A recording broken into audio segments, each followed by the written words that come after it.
Every week I share a short story, taken from the Torah, the Talmud, the Medrash, Hasidic masters, and from individuals like you and me.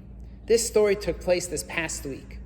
Last night, my friends and I sat down for a crossfire over Zoom and Facebook Live to discuss the meaning of the high holidays. Rabbi Rivkin from New Orleans, Louisiana, Rabbi Patil from Laguna Niguel, California. And it was a wonderful evening, and during this time, Rabbi Rivkin shared an incredible story. For the last 20 years, he's been a chaplain at the federal prison system in Louisiana.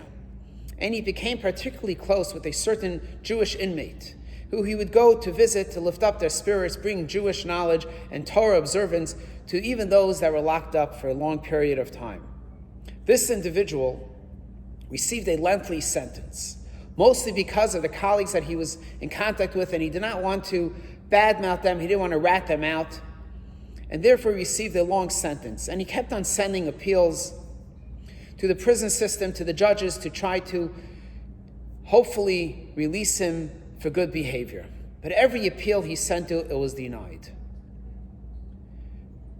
Since COVID-19, my friend Rabbi Rivkin could not visit him since February. And typically when someone comes out of the dark place of prison, they typically do not want to touch base or be in touch with anyone who they met during that period in their life. But in this case, this individual called up Rabbi Rivkin and told him like this. He said that when he sent his last appeal to the judge and it was denied, he felt he had no more strength in him to fight, and he just has to rot in this prison till the end of his sentence. But he sat there and he contemplated all the positive things that he has done since he came in prison. All the mitzvahs that he took upon himself, all the learning, and he turned to God, he says, God, whatever you do is for the good. I completely trust in whatever you're going to do. And he went to sleep. The next morning, he receives a message that his case manager wants to see him. So he goes to the case manager's office, and she tells him, do you have anybody that can pick you up today? He says, come again? And so she says, yes, do you have anyone that can pick you up? The judge who is reviewing your case and denied your last appeal found a brief that was somehow not in the pile of papers that you had sent. And the judge read through this paper and decided based on that brief, you are to be released immediately. Normally it takes a long time for the process to go through, but because of COVID, you're immediately released. And he tells Rabbi Rivkin, and he says, you won't believe it.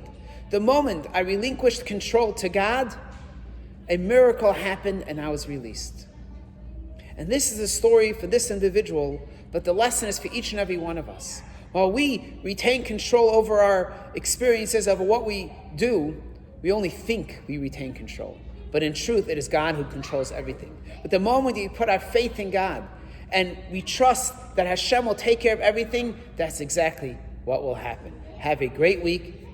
All the best. And may you be blessed and be inscribed and sealed for a good, happy, and healthy year.